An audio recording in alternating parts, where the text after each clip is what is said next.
Good afternoon, everyone, and welcome to this SFHA webinar about the Near Me programme. My name is Gary Dixon. I'm Digital and Design Lead at SFHA, and I'm really pleased to welcome today's speakers from the Near Me team. We've got Hazel Archer, who's head of the programme, Ken, who's the tech lead, and Rosie, who is the National Improvement Lead.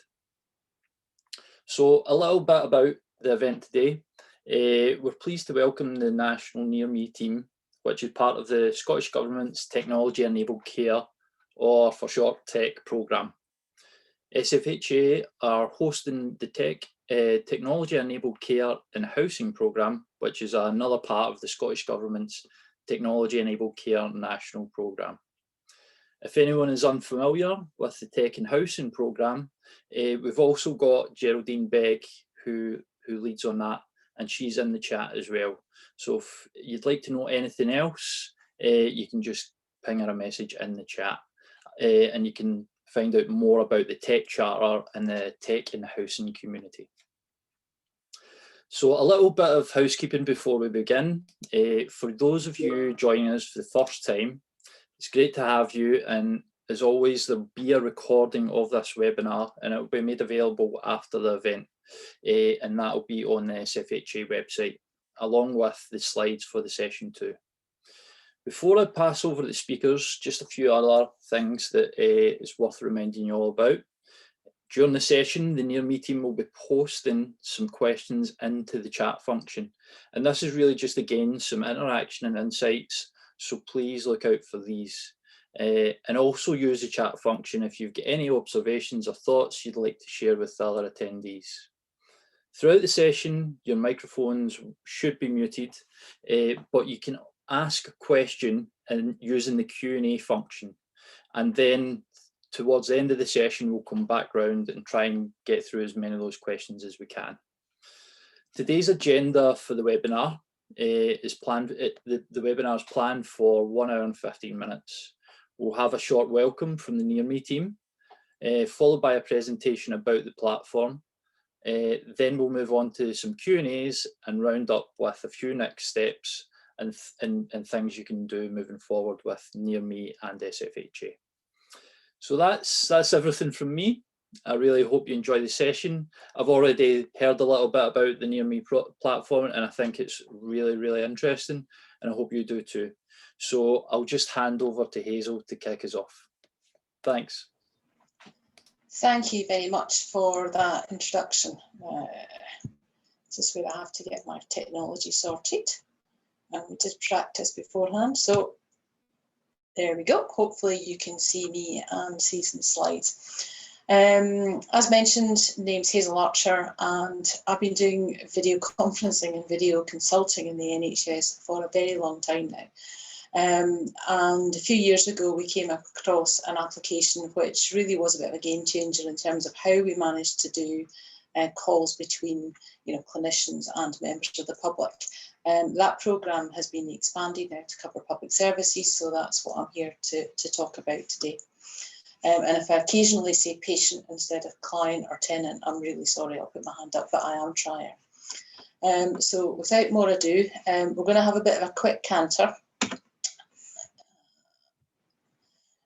So what we're going to do is do a bit of an introduction to the programme, how we think it might help you, but that's really just a sort of discussion starter. Talk a bit about the technology, the training, how you get it to work, a bit about how the platform is branded, and then open it up to some next steps in Q&A. One of the important things about this Near Me product is it actually runs on a platform called Attend Anywhere, and it uses a protocol called WebRTC, and that's about as technical as this presentation is going to get. But the important thing about that is it just works in a web browser. So it's really easy for folks to use. They don't need to install anything. But you will quite often hear people talking about Near Me or Attend Anywhere. So just to clarify, Near Me is the name of the service that, in a sense, we own. Attend Anywhere is the platform. So if we ever change what platform we use, we can still keep Near Me as a brand. So that's why you hear about the two things.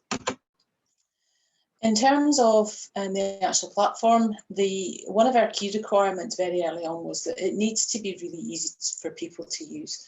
You know, not everybody has a degree in IT and an understanding of how all sorts of video things work. So it has to be as simple as possible for people. And in order to do that, we don't want them to have to put in PIN numbers. We don't want them to need usernames and passwords. We don't want them to have to install anything. And it also has to work on the device that people have got access to. So whether that's a mobile phone, a smartphone, a tablet, a laptop, a Mac, it should work, you know, it does work across all of these devices. And what we find is that about 70% of calls to the NHS come from mobile devices. So, you know, you've got to appreciate that that's what people are using. Not everybody has super fast fibre broadband, so it's important that it works across lowish bandwidth, but I would say you do need some, and Near Me will work, you know, pretty well over a sort of 4G connection. It's in use across the NHS, and we have done quite a lot of work to ensure that it's safe and secure and all these kind of things are in place. But one of the important differences that I want to highlight is why it's different from things like meeting platforms like Zoom or like Teams. So with those platforms, you're given, you know, we set up a meeting, we're all here at 2 o'clock today, we've started on time. But in the real life, where you've got lots of short appointments, you may be seeing somebody for 10, 15 minutes, those things don't always start on time and don't always end on time, and sometimes have quite complex workflows. So if you imagine going to the hospital to see a doctor, you know, you might be met by the receptionist, you might see a nurse first, you might go and see the consultant after that. So doing that in a virtual world requires you to be able to move people around the video system as well, and Near Me supports all of that as well. So it's really quite a powerful tool in terms of being able to see your clients or tenants. In terms of how we've got on in the NHS, there is no doubt that there has been a huge impact of COVID and the pandemic on the use of video consulting in Scotland. So this graph, where it says week 0, way over here, that was the 1st of March last year, and we did 336 calls. Last week over here, we did over 22,000. And you can see how many people in the NHS went on holiday over Christmas. In terms of housing, we just wrote down some of the things that we thought would be useful to you guys. So this is really just a sort of discussion starter, but certainly things like housing repairs. Rather than send someone around to estimate a job, you could do a video call and somebody could wander around with their phone using the camera. If people need help with form filling, you can do screen sharing, you can, you know, show them what's going on. If you've got pre-sort of tenancy meetings or reviews, advice services, but you've also got that ability to have somebody else in the call, so you can have 3-way calling.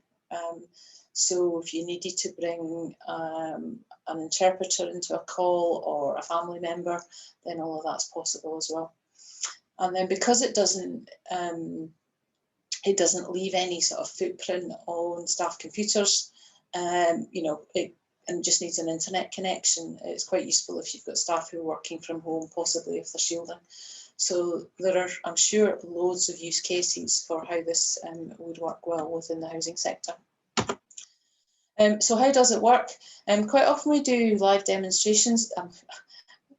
I was too frightened to do a live demonstration in a webinar, but Ken, who's on the screen as well, will be happy to set up demos and actually let you test it and see it all properly. But basically it works through a URL, and that can be a button on your website, or it can be a direct URL that takes you in to start the call process. And that is linked to what we call a waiting area. So for, let's say it's the, you know, the repair service for Link Housing. I hope you're on the call, Link Housing.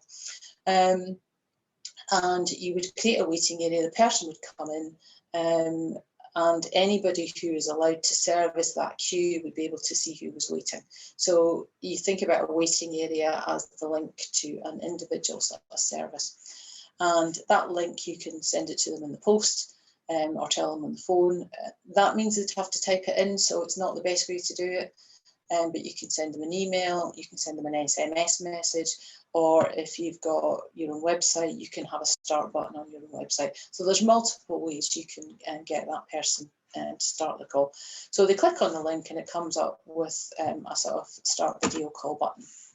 And then from there, it will run through a number of tests to make sure that the microphone's working, the speakers are working, all that kind of stuff. Assuming you've got a PC, if you've got a mobile phone, it just knows all that stuff's there and it shortcuts the process. And then it will take them to a page where they'll put in their name and phone number, date of birth's in there as well. But you can specify which of these fields are compulsory and which ones aren't. And all that information is used for is to identify that person to the person receiving the call at the other end.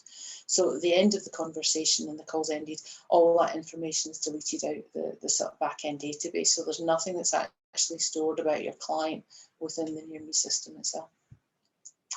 And then once they've gone through that, they basically sit in their own virtual waiting room, waiting on you, and it will pop up messages and you can tell them that they're, number 2 in the queue or not.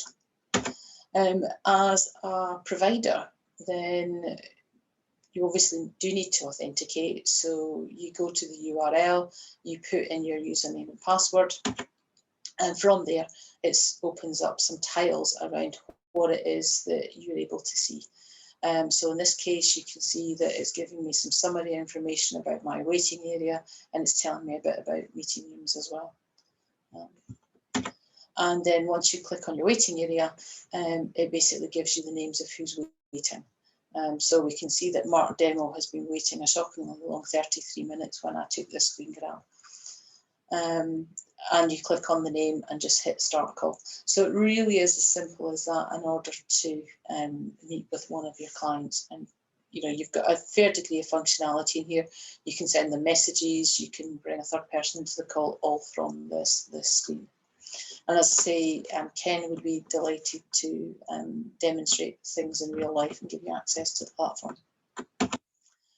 In terms of how we've gone about setting Near Me up across the NHS, we've obviously been working on it for a few years, and we have managed to sort of refine it a bit.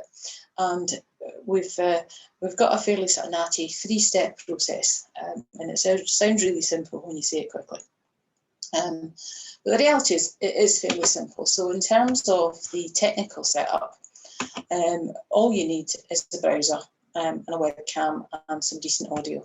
So it'll work on up-to-date versions of Chrome, Safari or Edge, and that's on either Windows devices, Android, Macs, iOS, and all the rest of it. So as long as you've got an up-to-date browser, that's more or less all you need. There are some things around your network that we would want to make sure work successfully or work efficiently. So there will be occasions where we would want to speak to your network folks just to make sure we've got things optimized, but that's usually fairly straightforward. The one thing I would say is that most laptops and PCs tend to have pretty enough microphones and speakers. So we would recommend that you've either got a headset or one of these sort of IP speakerphone type things, because while you can get away with a slightly dodgy webcam, you do need to have good sound quality for your clients. I said previously, the system was set up to meet the sort of requirements for the NHS. So because of that, we've got a system security policy, we've got a data privacy impact assessment. We completed an equality impact assessment, which was based on a fairly extensive public engagement. And of no interest to you guys, but we've even got a clinical safety case. But all of that stuff is available for folks, and we can share that with you if you want to get into the details of all of that. Another good thing is that our offering comes with technical support. So the lovely people in the front row of that picture are part of our national VC team. We're based up in NHS Grampian, and they're now providing support across public services for the Near Me platform. And they're available Monday to Friday, 8 till 6. You can phone them up, you can email them, you can visit their website, and they will do their very best to help you in real time and will help with getting Near Me working across your organisation along with us. So they are a really good asset. In terms of training, the platform is really easy to use both for clients and for staff members. We do have training available. Most of it is simple enough that you can just watch the video. So you'll see here we've got using Near Me in Clinic. That does have an NHS flavour to it, but the steps are all there. You can watch the animated video. We've got a more traditional how to do it video as well. And the VC team are happy to offer drop-in sessions, you know, to actually do sort of face-to-face, well, over Teams or Zoom sessions. There's a YouTube channel as well. We've got guidance notes. We've got some clinician training, which might be interesting for some of the learning from that as well. One of the things I would say is that we are relatively new to public services. We do recognise that certainly our training material is a bit health focused at the moment. So that is something that we will be working on as time goes on. Now, another important one is we would really encourage people just to have a play. So, you know, get yourself a waiting area set up, create some accounts, you know, make some calls to and from your colleagues and actually get into a position where you're comfortable using it.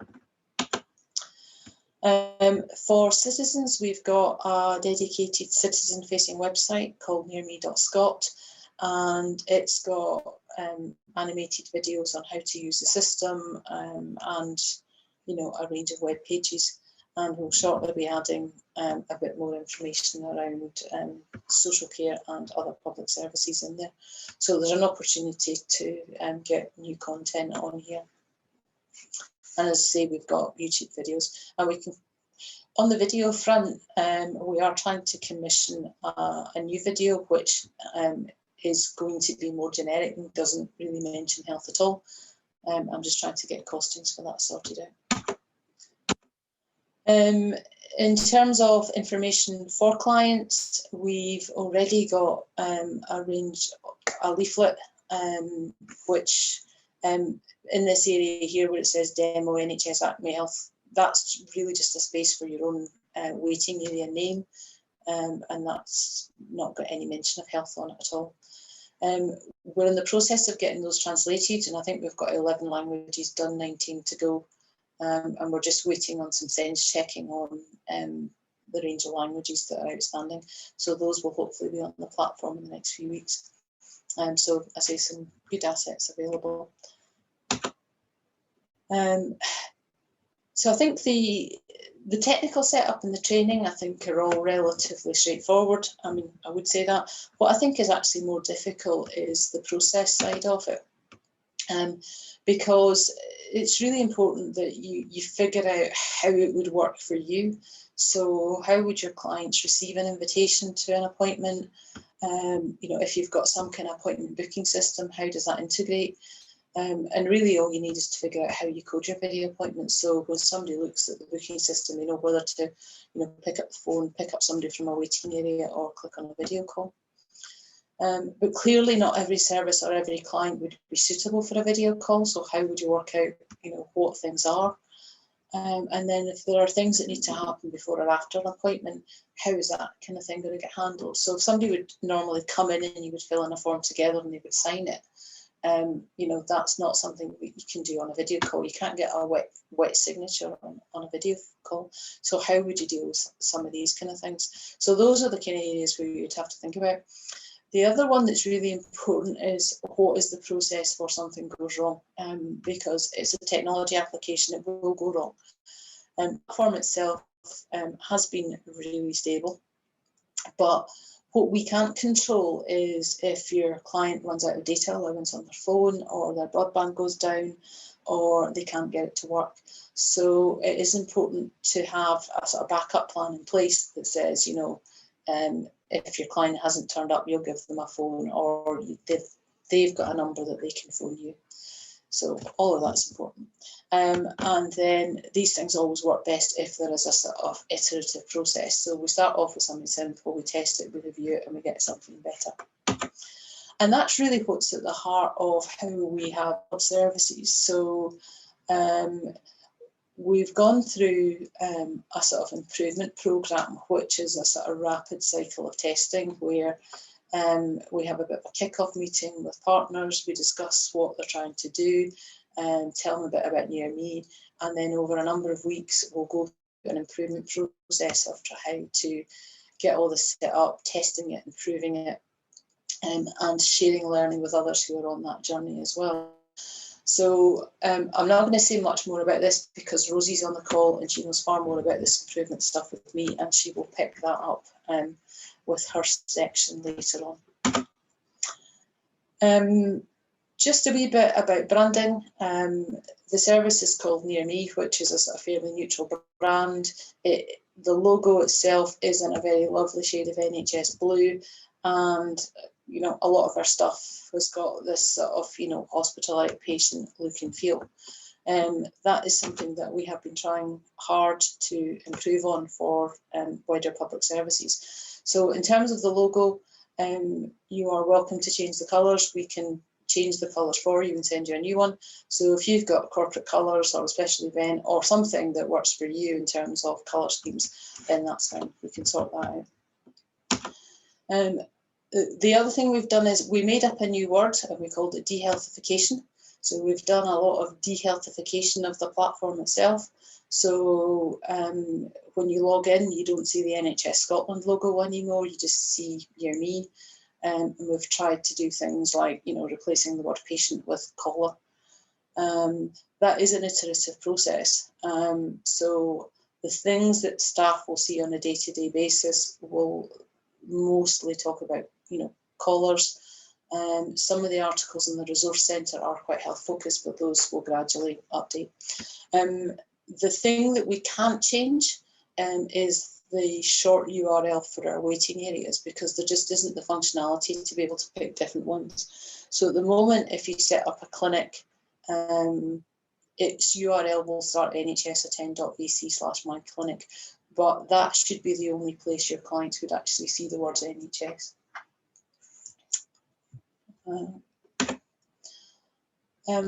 On the contract side, the Scottish Government has put up the money to pay for the contract extension for Near Me across public services. So the contract is in place until March 2022. We've got capacity for up to 4,000 active users, and we are able to extend that contract till March 2023. There is no expectation at this point that I'm aware of that would go around asking people for money. And we haven't charged anybody in the NHS yet. So certainly fully funded at the moment by Scottish Government and available to all public services, statutory and third sector, and social landlords. So it is very much there and just available for you guys to use. I wouldn't worry about the 4,000 active users. If we run out, somebody will find more money, I'm sure. So really, that's about all I've got to say. So that's a bit of a whistle-stop tour. So myself and the team are happy to take any questions so far. And I shall stop sharing so you can see us all.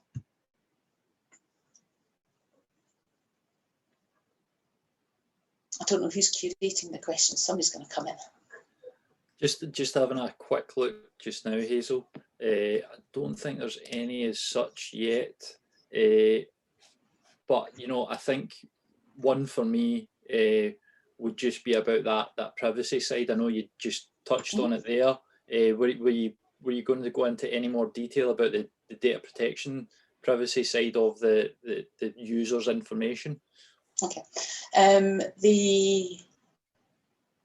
In terms of privacy, when the user goes into the system, they have to accept terms and conditions, and it will take them to a privacy statement, which we can update if required.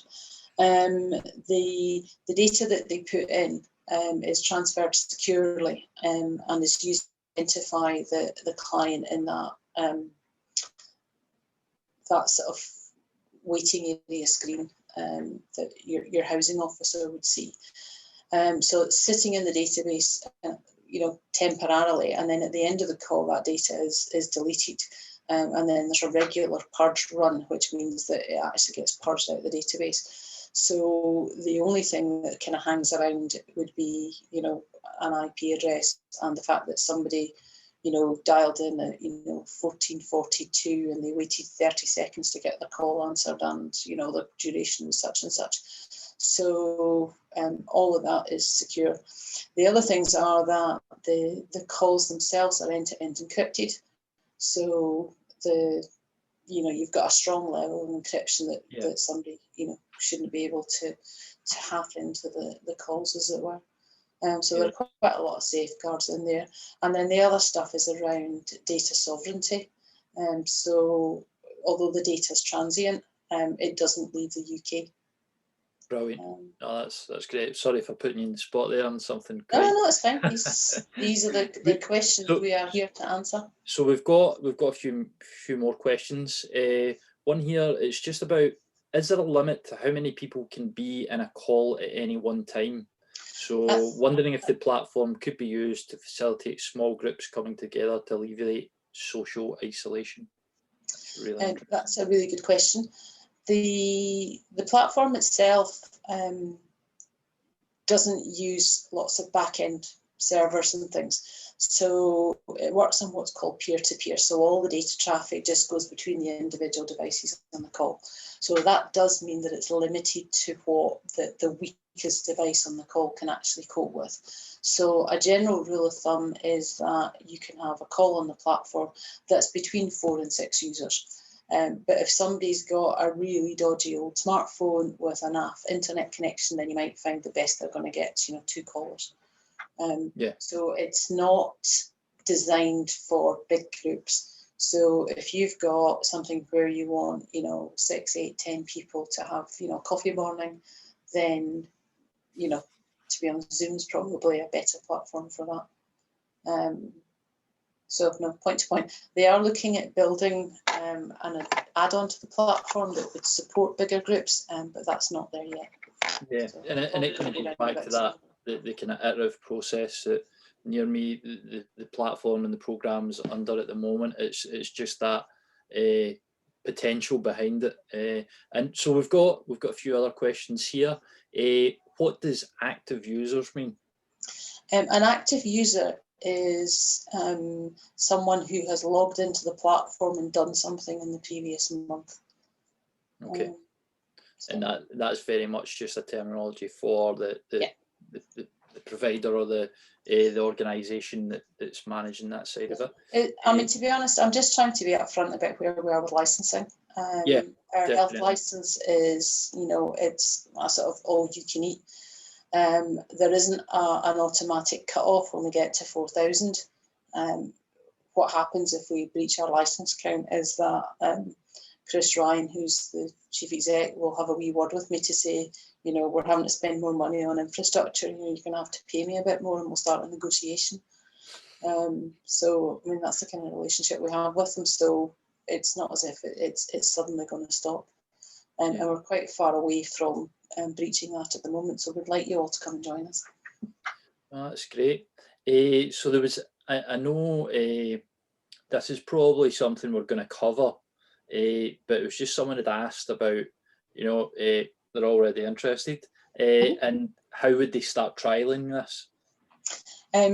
It's going to be fairly straightforward. Ken and Rosie will pick that up later, but what we're keen to do is to have a bit of a supported programme.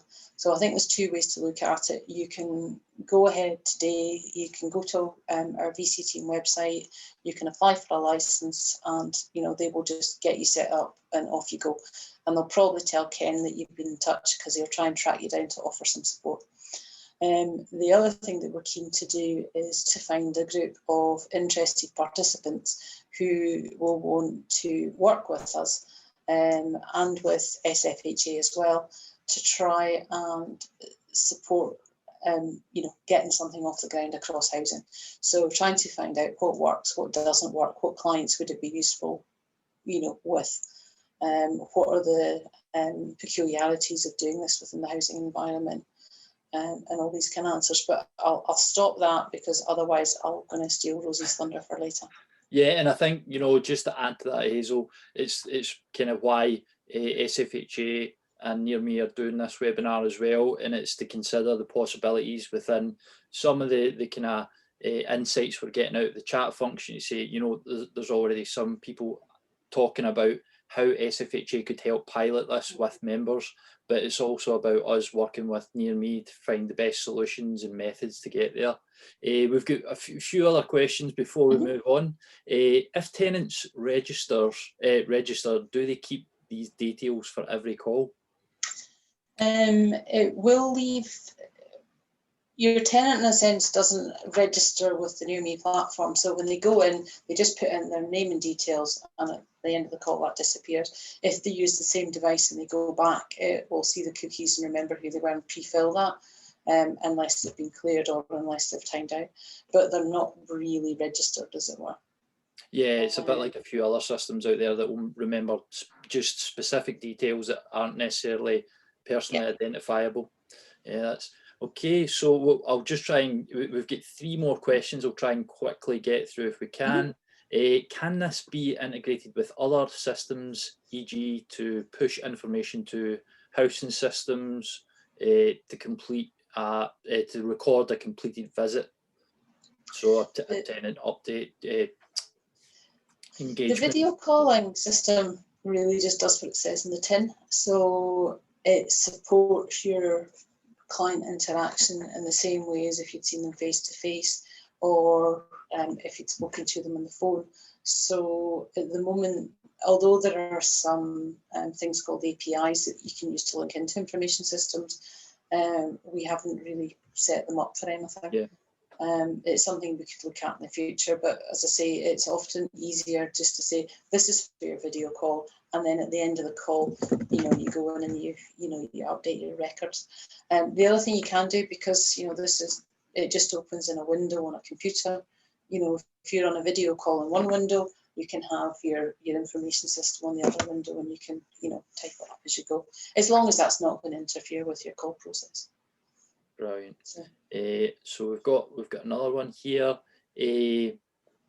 Actually, someone's just said we would be keen to use this for virtual viewings, and that's something we discussed previously, which I think would, you know, I think this would be a brilliant alternative method to do that.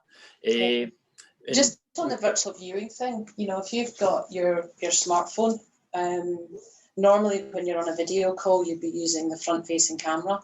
But you can just flip the camera around, and then you can go around your property like this. So that would do for either virtual viewings, or for, you know, somebody phoning to say that, you know, they've got mold in the wall and, you know, it's massive, and you get a picture of it and it's this size. So you can see the advantages of being able to see. Definitely. So just this is second last question we've got. So someone said, we're currently using Microsoft Teams for calls with tenants, and I'm wondering, from your experience, what would be the benefits of using Near Me instead? I think there are 3 key benefits. Now, Teams is evolving all the time, and I'm really not here to kind of slag off Teams, but it's been largely built for sort of business to business communication. And because of that, it's very good at actually showing you who's calling, displaying their information, having the chat function available after the meeting, and doing all this kind of stuff. And then it stores all the files all over the place. So certainly within health, there are some concerns around what happens with that data and where we are in terms of information governance. So that's the first thing. The second thing is that certainly at the moment, Teams needs an app on a mobile device, and given that 70% of our clients are using mobile devices, if we send them a Teams link, you know, they need the instruction set that says, you know, go to your app store, download this, install it. And then Teams is also not very great at actually letting you know that you don't need a login to join a meeting. So it forces you down this route of trying to create a Microsoft account. So unless you actually know what you're doing with Teams, you can end up in a bit of a rabbit hole of clicking the wrong button, and then you just disappear off to, geez, how do I set up a Microsoft account? So I think it's very much more difficult to use than something that is just click on a link and it guides you through the process with relative ease. I would say that even given how easy Near Me is to use, our feedback from our clients is still that about 20% of them have a technical problem. Now, it depends what you mean by problem. A lot of it is, their internet froze a bit or the picture froze and then it recovered. So don't underestimate how difficult it can be for some people to use video.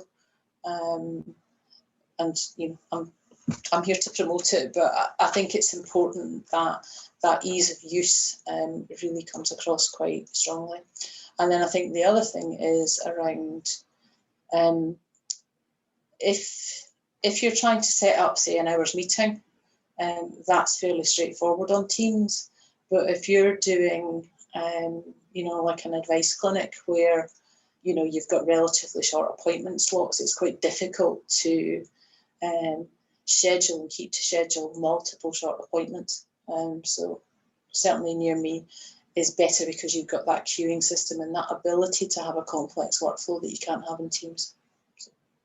That was a brilliant long answer. No, and I think just to add to that, from the discussions I've had as well, I think there's a real opportunity here for housing associations to use a system that is already embedded within people's lives for a different purpose. So they're already used to this brand. Something, like you said, Hazel, Teams is very much a kind of corporate product for organisations rather than individual people. And the functionality behind that, it's designed in that way for that different type of service and user. So it's really appealing. And I think the idea that, you have the ability to add those waiting rooms and the kind of time slots, it's really built for this purpose. And I think it could translate really well to the tenants. So yeah, we've got one more question here, I think. And it was just to say, what are the demands on data? So I know you mentioned that running out of data can be a problem if the tenants were on a data contract. What's a typical call use? And from your experience, has it caused problems for users? It hasn't caused that many problems for our users during the pandemic. I'll take that back a bit. We've been working in partnership with NHS England, who also use the platform, and they managed to negotiate with a number of major telcos to do what's called whitelisting. So what that meant is that for the duration of the pandemic, they offer free data allowance to people making Near Me calls. So that was established by most of the vendors apart from EE, and we reckon that covered about 85% of all non-EE calls. So there was a good piece of work done to try and mitigate against that, which I think was really useful. That will run out in March, and I don't know whether we will get it reinstated, because clearly major telcos don't like giving things away for free. In terms of the actual data utilisation, it's about the equivalent of watching a YouTube video. So okay, that gives you an idea of what it is that people are using. And for some that will be a problem. There's no doubt about it. So we would encourage people that, if you've got a Wi-Fi, available somewhere, then make sure your phone's on Wi-Fi, and make sure you've got a sufficient data allowance. But it's not excessive. I mean, in terms of video calling, the protocols it uses are some of the most efficient, which is why it works on relatively low bandwidth as well. If you want an actual number, a 20-minute Near Me call will cost you 230 meg of data on a mobile device. But that will also depend on the data rate it's using. So if somebody's particularly worried, they can turn down the call quality a bit, or you can turn the call quality down by default on your waiting area. So there are ways you can do that. Just in terms of, I'm just having a look at the other questions there very quickly. In terms of other SFA members using it, we do have one signed up, but I don't think we've done terribly much yet. So I think this is very much the sort of launch webinar. And you know, we'd be delighted to work with you guys and to get something set up and to tell you more about it. Yeah, and you know, just there's one question there about working with Near Me and SFHA, and any kind of idea at this stage about the commitment resource that, you know, and again, just as Hazel said, this is really our kick-off point to launch this, get the awareness out there to the membership. And we've also got the specific people within the SFHA team, including Geraldine and myself and others, who would get involved to ensure that we can get that kind of process up and running as quickly as possible with the team at Near Me. I think that's everything for now, guys, if we just want to crack on. Lovely. I think it's me now.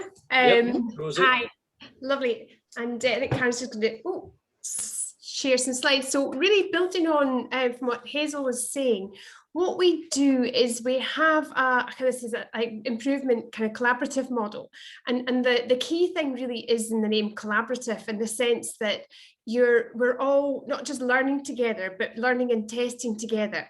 And the theory behind it is, when you go to set it up within your area, your service, you're not having to start every process from beginning to end. By doing it collectively, everyone is looking at it from a slightly different slant, testing at a slightly different area. There's even to the point that, you know, in some of the collaborations that we've done, we've found that there might be one big wicked problem that everyone's decided to focus on, and even within that there's quite often a lot of variables and steps. So what I'll do is I'll just talk through this just briefly, but realistically, you know, this lasts over a period of 4 to 6 weeks. So it, you know, end to end is you're not, it's quite clear it's not something that's going to take months to get up and running.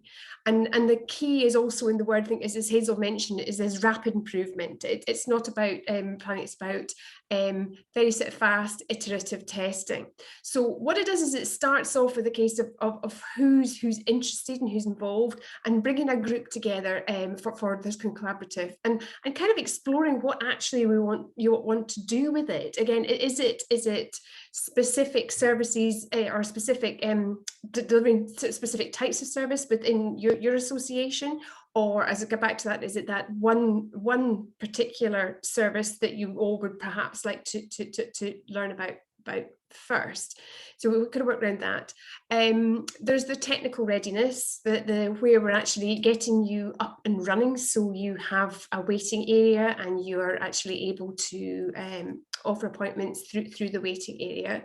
It's also about agreeing what exactly the timelines need to be, and as Gary's mentioned, who else needs to be involved with it. And the key to it is obviously we're selling it, we're talking about Near Me at the moment, but this is all done over Microsoft Teams. So what we then is move into the kind of the testing and improving phase, and this is where you've actually then come as your individual associations or individual project groups, and what you've done by then you've sort of nailed down what it is you want to start at testing. And I suppose, and then the beauty of it is you know, it's start small and build processes that are transferable. So I always say to people, it's a bit like a staircase with 10 steps on it. So the idea is for one process, we're aiming to get up to from step 1 to step 10. So when you go to implement it in another area within another service within your area, you're not having to start in step 1 again. You're starting on step 6 or step 7 or step 8. And as I said, you know, the theory behind it with being a kind of a collaborative is it's all about sharing what you've learned, sharing your process steps, because you know the best building the way, you know, it's the best learning comes from testing it, what worked well, what didn't work well, if it didn't work well, what needs to change, and how that develops a robustness in the process. So when you are looking to spread that within your service, that the theory behind it is it's I suppose it's not tested to destruction, but you've actually got a robust process that actually works. And then the key bit there is developing a guidance that you can spread and scale up. So we've done this with all the other areas, and then to support the development of a guidance document and pulling together that basically you could pick it up and put into it. The other bit is obviously, sorry, at the beginning, is kind of sharing experience. So as Hazel mentioned back at the beginning, you know, a year ago there were 300 calls a week. You know, we're now at the point of 23,000 calls a week. There is a lot, you know, a vast amount of experience from people, service providers and callers. And you just, I mean, one example was, as Hazel was alluding to, the being able to use your camera in house inspections. So, you know, there's a great learning from podiatrists and ED consultants. Actually, the quality of being able to flip that camera around and inspect a wound or something like that. So the detail and the use of it, it's not limiting that. So within that period, what we usually do is, so we usually have these weekly meetings or weekly, we call them webinars. We all come together, and they were sort of committing to an hour a week, or approximately like an hour a week, and this is the whole group. Then what sort of sits behind that is an opportunity to have like an individual support call. So within your housing association, we would meet up, and it's a chance for us to sort of troubleshoot any technical problems, and you know, really to help you with the improvement process to really get the most out of it. That's it there. And then so finally the output is, it's about, you know, basically having robust and sustainable processes, that opportunity to be able to share learning experience. So it's not just even the process and the guidance, it's sort of like case studies. It's how to help to publicise, how to pull people in, and then as it's ultimately developing that guidance that would spread beyond the Pathfinder group. So Karen, could you just move on to the next slide? So really the next steps are, it's very, very simple steps. It's quite simply, if you are interested in being involved in the Improvement Collaborative, please just get in touch. If you email us at the Near Me email address, we can arrange a chat to explore this further.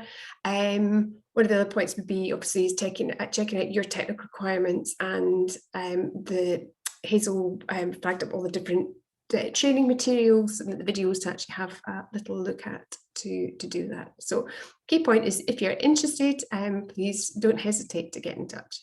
Okay, thank you very much.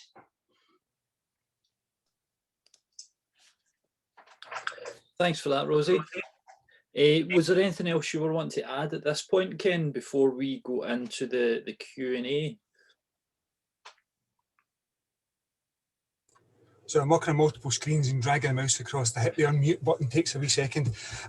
No, to be honest, Rosie's pretty much covered it all. Really, just if you think this sounds like a good idea, drop us an email, and either myself or Rosie will arrange a Teams chat with you, just to go into a bit more depth than we have just now.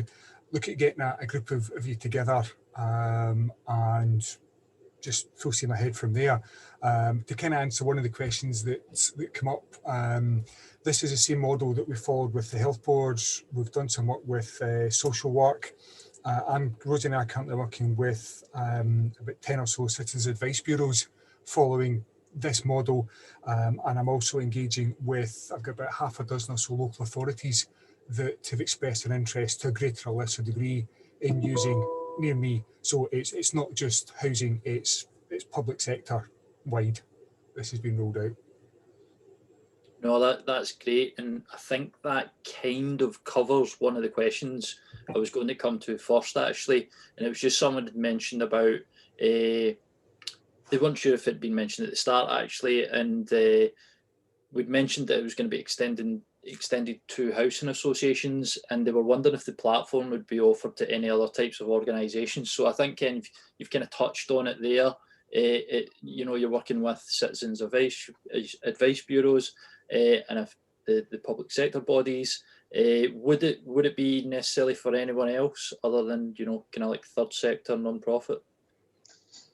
We've tried to be slightly vague, so we didn't exclude anybody, but we've termed it as public services. So it's people who are, you know, doing not-for-profit, who are there to deliver some kind of service to the public within the ethos of what, you know, the Scottish Government is trying to achieve. So we're pretty flexible.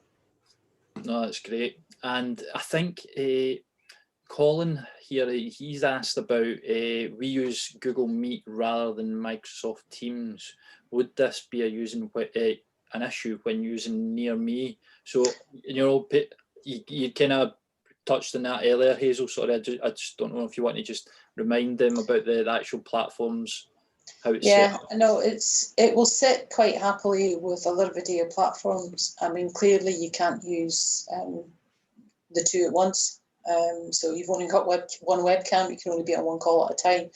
But because Near Me just works within the browser, it doesn't need anything installed on your equipment. So it will just quite happily sit there and do its thing as and when you need it. Yeah, There's possibly some confusion there because Rosie mentioned about we use Teams for the catch-ups and scale-up.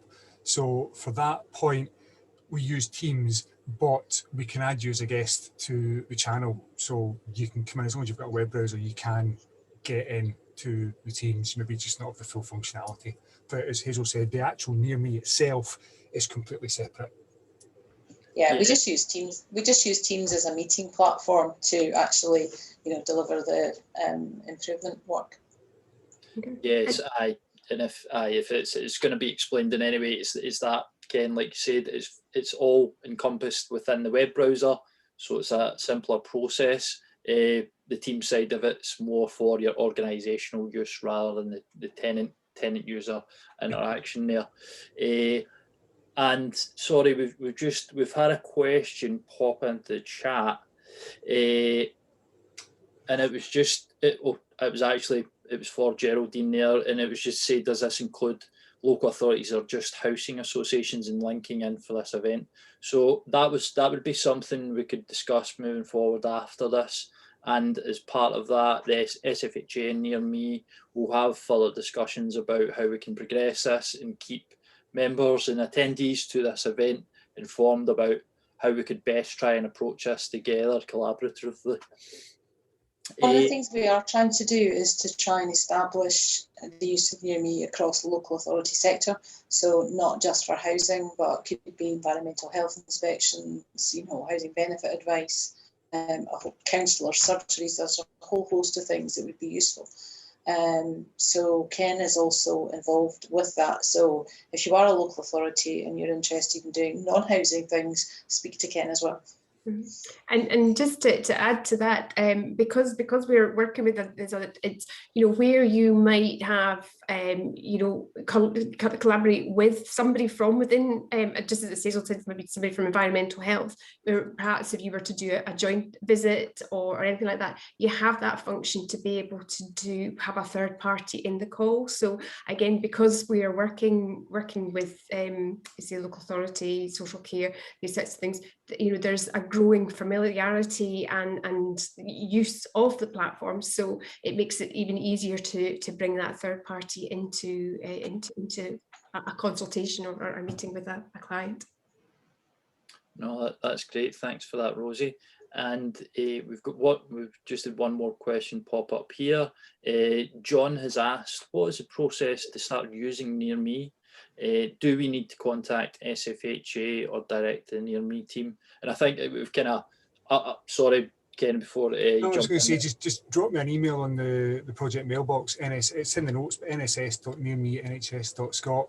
I'll pick that up. I'll organise a chat with you, and then I'll send you a link to how to apply, some training documentation, some background documentation, and then we'll just touch base to get you up and running. Yeah, and I think it just goes down to how quickly you think your organisation could benefit from this product. If you want to get that set up really kind of quite quickly, and out with that, I think it'd be really interesting in terms of SFHA's involvement, how we can kind of pull together people's thoughts, ideas, and actually share those as well. So that there's quite a few different ways I think we could get this up and running, and for organisations to start that process. Mm-hmm. And I think that, just to add a wee bit there, the setup process is really simple. So although we are keen to have this sort of supported programme and give you help and advice, there's an online form you just fill in to get a waiting area. It would probably be set up with by the next day, and you've then got access to the platform to get on and do it. Clearly, some help, I'm sure, goes a long way, and we'll be glad to support you.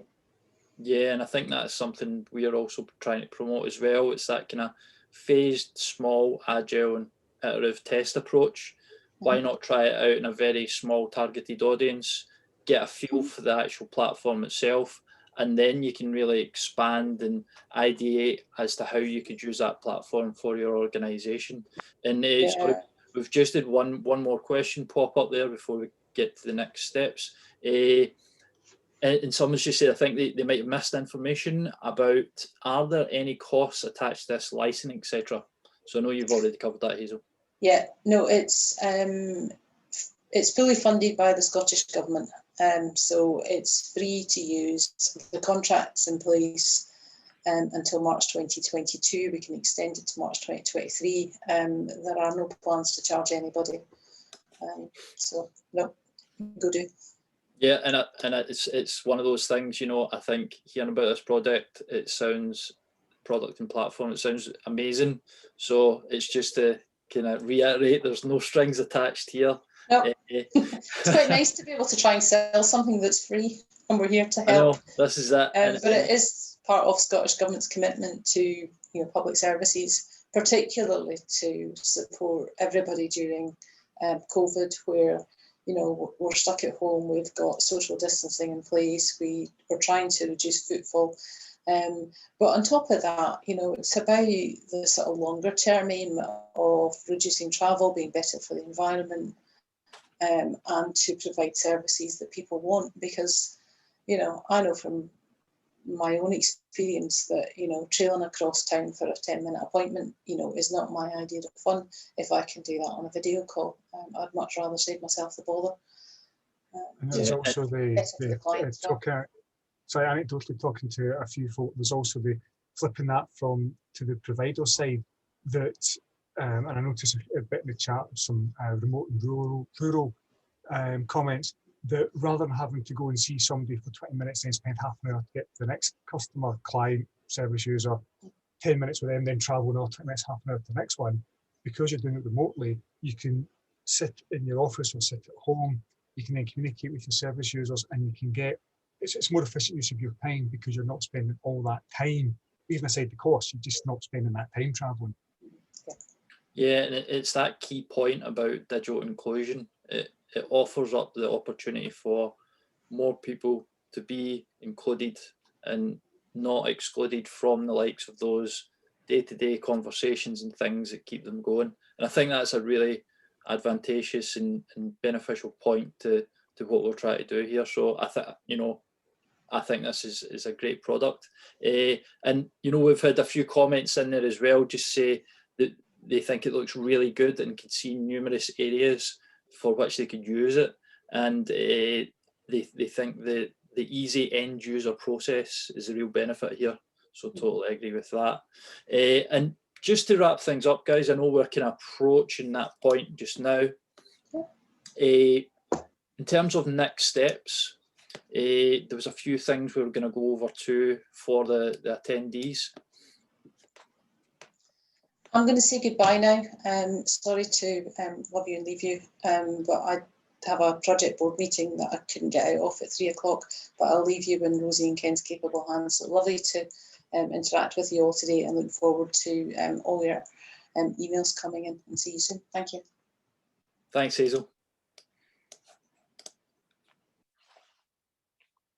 Yeah, sorry, just to go over that point again, Rosie and Ken, it was just to now go into just a few next steps around where we could think about the learning sets, a few call to actions, and just a little bit more information in the support available.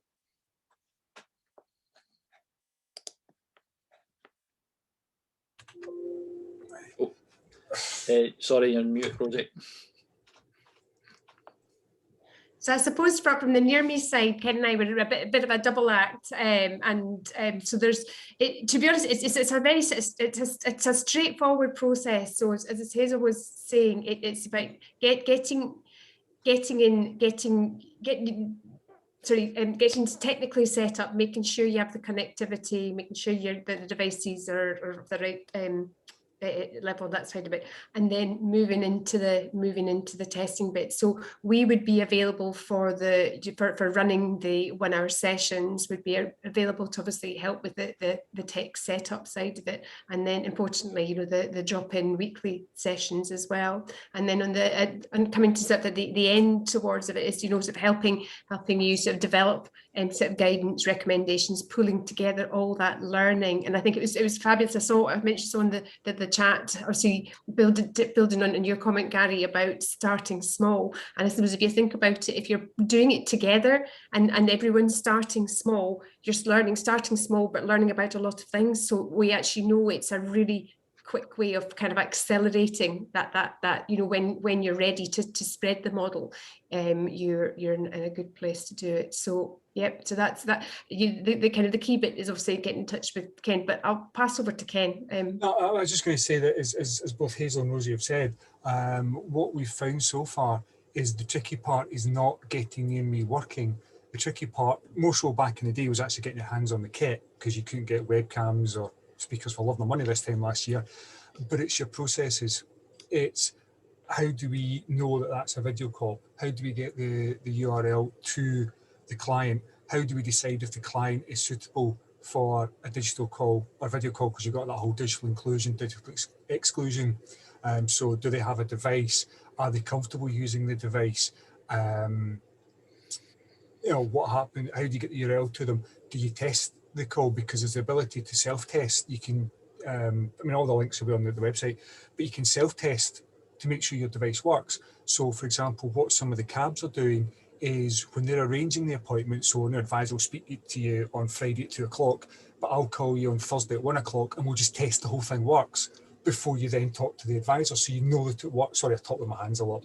So you know that it works when it comes to a live event. So it's that kind of processy thing. How do you get it into your processes? And not every kind of call from your perspective could be a video call. So I mean, looking at a broken window, yeah, that might very well, we can do that in a video call. But for another particular type of call, and I don't know your use cases, it might be that's never appropriate for a video call. So it's that kind of, right, client has this issue, so we go there, right, it's a video call, it's a face-to-face, it's a phone call. It's that kind of stuff. And that's where Rosie, more so than me, because I'm more techie background, but that's where Rosie can step in and offer a lot of help in terms of process mapping and quality improvement and triage processes and all that kind of stuff to get to the actual video call. The video call is not to do it down, but it's quite a small part of the overall process. Yeah, so just saying, as building that, Ken, at its simplest form, it's mapping your processes. So how would if you could see that person face to face, how would you carry out what it was you were going to do with that service user? So at the simplest form, mapping that, and then actually, how would you do that over a video consultation? And the idea is, you start with like high level process, then go down to a lot more detail. And then for each of those steps, we're kind of exploring it through the lens of, the what, the where, the when, the how, the why, the who sort of thing. So in all of those, it's you're flagging up lots of questions. So you get to a point very quickly, what's actually a given already happens, that's no problem, but you've set up what you need to test. And then it's a really quite helpful way of actually flagging out what actually is what what is the priority? What's going to be if you don't do this bit first, then nothing's going to kind of happen. So it's not, none of it's rocket science, I can absolutely assure you, but it's just about containing it, but learning quickly from the testing. We use the phrase adopt, adapt, or abandon a lot. So when you set up a test, we always assume that it's going to work, but it's that actually when you've done it, actually you've been able to reflect on it, and then actually if it did work, well, that's fine. You don't have to keep re-engineering it. We just adopt that bit. But actually sometimes, well, this worked, but it would have been better if, so you would do a little bit of an adaptation to it. And then there are times you do something and think, well, do you know what, that was just why we did that, or we put an extra process step so we didn't really need in the place, so you can abandon those things. So it's a tried and tested kind of model with you leading the way, and I do keep coming back to the kind of a collaborative model, is because I mean, Carol even described just even last week the learning with the folks who are working with the Citizens Advice Bureau. Everyone's flagging up slightly different things, so you're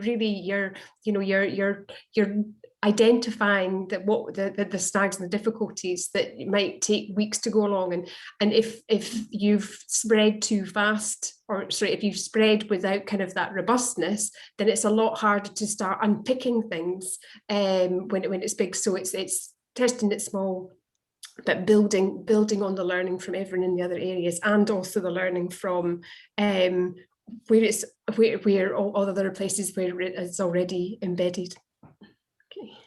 Yeah, no, that's great, Rosie. Thanks for that. And just to reiterate, we mentioned earlier about there's a lot of information, including videos, on the Nearme platform, and it puts that in a kind of visual context as well for people trying to get their head around it. And that's all on the website too. And as part of what SFHA will be doing after the recording, the webinar, we'll be sending information to all those links and websites, so you can actually look into a lot more and understand the process and what's behind it. So as I say, the key thing is any questions, any concerns, anything you can't find the answer to online, ping them across to the team mailbox, and Rosie or I'll get back to you. Yeah, that's great. Thanks, Ken. And just before we wrap up, we've got two final questions that have popped up, and I think they're worth answering. Stevie has said about his housing association are trialling Dialpad, and are about to roll this out as our phone service. So Uber Conference is an attachment to this.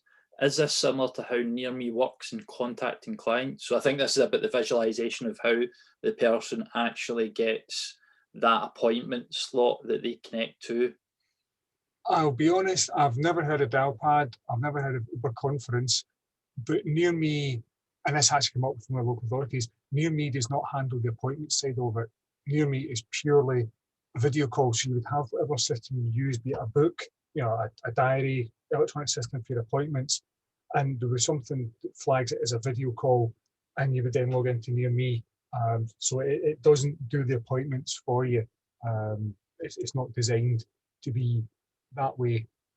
Yeah, it's very much a conduit, and the process for booking those things might be through like a housing management system or a CRM that the organisation is using, along with, is it by, for example, an email that is sent out to them, or a text message that allows them to access that. And final question, and I think I've got to laugh about it because I've seen this one today, but I've seen one today, but it was about thinking about recent Zoom meetings that have been shown in social media. How would we prevent this in terms of confidentiality and or someone recording the meeting? Okay, I'm assuming that's referring to the one down south, which I haven't actually seen, but I know there's one in America as well where a judge put a cat filter on his face. It's brilliant, absolutely brilliant, love it. There is no ability in Nearme to record the call. There's nothing in the system. However, there is, being honest, there is nothing stopping somebody sitting doing that and recording the call. But then there's nothing stopping somebody coming into your office and having the phone in the pocket, silently recording the call. So there's nothing, it's impossible within Nearme to record the call. but you can't stop the user recording the call in their pocket if they want to do it. Yeah, and it's just that point, you know, with the mitigation there has been put in place to stop that recording as much as possible. But yeah, I mean, that could be only exception I could think of as well. If someone was very, very tech illiterate and they were able to actually do multiple things at once, but I can't see that ever happening. So just to wrap things up, if you would like to connect with any of the speakers, their contact details will be made available along with the recording of today's session and the slides. So that will be on the SFHA website in the next few days. If you have any suggestions for any further future webinar topics, please do get in touch with the team at SFHA. We'd be delighted to hear about your ideas. And the current SFHA webinar and virtual conference schedule is on our SFHA Live page of the website, and we're adding new events and training sessions every day. As part of that, I think it's worth mentioning our digital leadership event coming on the 25th of February called Digital Empowerment and Leadership. It's got a really exciting programme and it's on our website, so please do go having a look at that.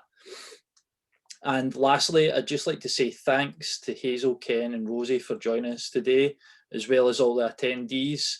I know everyone's life's up in the air and it's a bit crazy right now, but I appreciate you all taking the time to listen to this today. And I hope it's of interest. I think the potential is great, and I hope to speak to a lot of you in the future to try and work out how we can move forward and work with the Near Me team to really add some benefit to the organisations and the tenants across Scotland. So thank you, and we'll speak to you soon.